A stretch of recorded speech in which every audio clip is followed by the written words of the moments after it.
YouTube चॅनलमध्ये मी आपल्या सर्वांचे सहर्ष स्वागत करीत आहे. स्वामी महिला भक्तिमंडळ जवाहरनगर सासरेकरनी आपल्यासमोर आम्ही आता देवीचं गीत सादर करणार आहे. कोल्हापुरात जगदंबा आदिशक्ती लक्ष्मीचे वास्तव्य आहे. ती विष्णू रूप आहे, मुक्ती व मुक्तीदायक आहे. असंख्य भक्तांवर सतत कृपा करते. तिच्या दर्शनाने आपण धन्य होतो. तर असेच आम्ही देवीचे गीत सादर करणार आहे.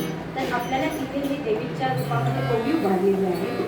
तर आपल्याला जर आमचे हे गीत आवडले तर लाईक, कमेंट, शेअर, सबस्क्राईब करा ही मी तुम्हाला विनंती करते.